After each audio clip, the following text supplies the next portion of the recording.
Bonjour à tous, chaque jour on reçoit énormément de commentaires. Eh bien, on vous a entendu, vous voulez des recettes simples, faciles à faire et bien sûr pas trop de plonge. Aujourd'hui, pâtes de façon à ma façon, let's go! Voilà tous les éléments pour les deux recettes. Ce n'est pas des recettes hyper économiques car on a du poulet, champignons, épinards, fromage mozzarella. Mais si vous voulez garder ça un peu plus économique, on peut exclure ces éléments et ça sera encore très bien. Pour les détails, on verra ça après, mais première étape, les pâtes. Pour les pâtes, on travaille ici les feux à fond et on attend que l'eau bout. On met du sel pour avoir une concentration de 10 grammes au litre. On remue et on remue et on attend que l'eau bout. L'eau fait glou-glou, ça bout. Penne 200 grammes, rotini 200 grammes. On les remue, on remue. L'eau rebout, on attend 8 minutes.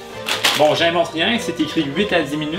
Par contre, pour cette recette-ci, c'est écrit 8 à 10. On va les faire cuire juste 8 car on va les cuire dans la poêle après. Après 8 minutes, les pâtes sont prêtes. Les feux, on éteint. On prend un combo bol passoire et on va à la pêche. On commence par les penne. Un dernier. On secoue l'eau à la plonge et on fait un transfert. Deuxième bol et on fait pareil pour les rotini. Et voilà, et les rotini comme ceci.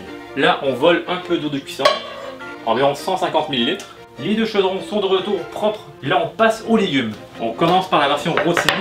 Il nous faut un oignon, de l'ail et un poivron rouge. On commence avec l'oignon, on coupe en deux, en lanières et lanières en dés, vraiment grosso modo. Deuxième, on tourne et encore en dés. L'oignon est en dés, on le met dans un bol. Allez hop, on met tout. L'oignon a survécu, on passe à l'ail. Donc chez nous, l'ail, on adore ça. Donc ici j'ai 4 gousses. Chez vous, peut-être 2 gousses suffira. On rapporte ensemble et on concasse grosso modo. Comme toujours, 3 doigts en haut et on y va. On guide le couteau pour hacher l'ail très finement. On réunit le tout comme une belle famille. Le bol, on réserve. Pour le poivron, soit on le coupe et on retire la membrane, ou on fait comme ça. On pousse la tête dedans, on déchire, et la membrane est partie. On sépare. Bon, honnêtement, j'ai vu ça sur TikTok et je voulais l'essayer. Les pépins au compost. On retire le restant des membranes. Deuxième. Et là, on coupe les poivrons en dés. On tourne et en dés. Et là, les poivrons rejoignent l'oignon et l'ail.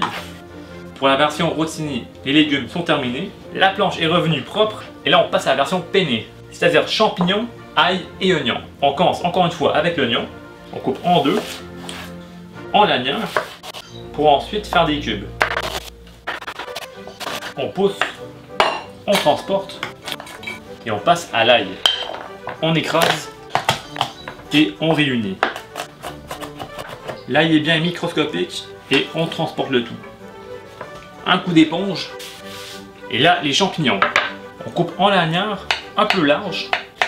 J'en ai pas mal beaucoup, environ 200 grammes, donc je vous reviens quand c'est fini. Ah, et bien sûr mes champignons ont été lavés. Un dernier, et voilà, terminé. Et les champignons rejoignent l'ail et l'oignon. Prochaine étape, le poulet. Pour le poulet, c'est optionnel. Beaucoup d'entre vous sont à l'école, donc si le budget ne le permet pas de problème, tout simplement, on ne met pas de poulet. Le poulet, on le coupe en cubes, c'est-à-dire en lanières, dans le long, on tourne, et là, en cube, comme on dit à la bouchée. On la garde pour après. On passe à la deuxième.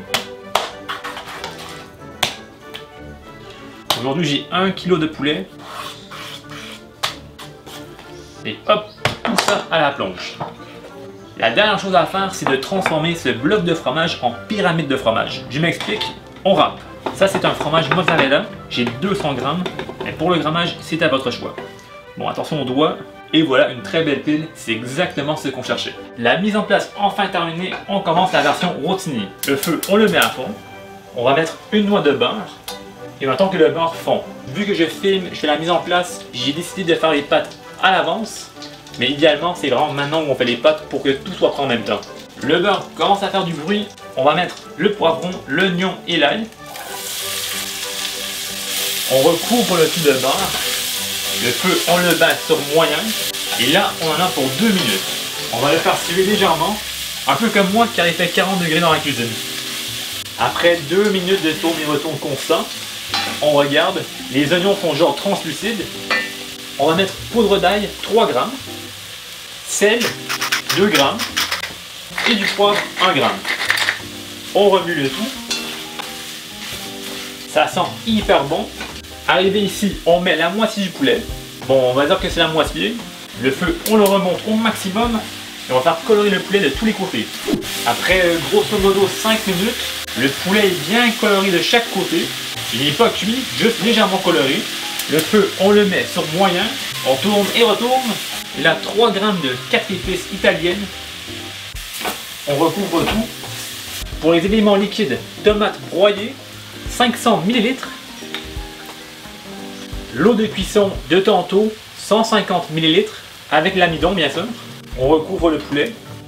On monte le feu et on porte le tout à ébullition. En même temps, on nettoie le côté du chaudron. Ça commence à bouillir. Le feu, on le met sur moyen. On couvre et on attend 5 minutes. Et c'est parti. Et là, idéalement, c'est le temps de commencer les pâtes. Et après, on les met dedans. Après 5 minutes, on retire le haut. Le fromage mozzarella arrive. Le feu, on éteint. Et le fromage va lier la sauce. Ça fond tranquillement. Et arrivé ici, on met les pâtes. On recouvre le tout. Poulet, mozzarella, lié grâce à l'amidon des pâtes. Vraiment, je pourrais manger ça tous les jours de la semaine. Bon, la première version est terminée. On va le couvrir. On le met au fond. Pour la deuxième version, légèrement plus saine, on met le feu à fond. Une noix de beurre.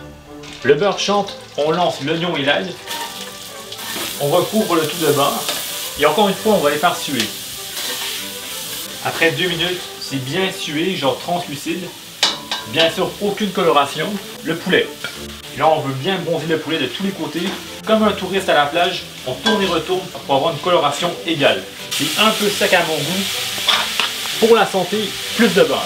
Après environ 5 minutes, le poulet est légèrement bronzé. Les champignons. Bien sûr, le feu est encore sur moyen. On ne veut pas travailler trop vite, on ne veut pas les brûler. Les champignons sont tombés d'environ une moitié. L'eau est évaporée. Place aux épices. Origan, 3 grammes. Basilic en poudre, 3 grammes. Issou, 2 à 6 grammes. Ça dépend si on veut que ça fasse mal en rentrant et en sortant. On recouvre le tout d'épices. Le mouillement, tomates broyées, 800 ml. Pâte de tomate, 50 ml. On remue le tout. On monte le feu et on fait bouillir. Ça bout, on descend le feu sur moyen et on fait mijoter environ 5 minutes. Après 5 minutes, bébé épinard, 100 grammes. On tourne. Arrivé à cette consistance, le feu, on l'éteint et les pâtes reviennent. Et là, on va faire réchauffer les pâtes avec la sauce. Et là, on ajuste le sel et le poivre au goût si on a besoin. Voilà la version tomate fromage. Très belle consistance. Le fromage a très bien lié la sauce. Et ça sent vraiment trop bon. On dresse. Donc voilà une très bonne portion. La version épinard champignon, la voilà. Encore une fois, c'est une super belle sauce, remplie de saveurs. Et si vous habitez en colocation, vous pouvez doubler ou même tripler la recette pour en avoir pendant des jours et des jours. Voilà une sauce très riche en saveurs, très riche en herbes. Et en bonus, c'est du fait maison en moins de 20 minutes. Et voilà, c'est terminé. Et comme toujours, un gros merci à tout le monde qui nous suit à l'école et par ailleurs, salut, bye.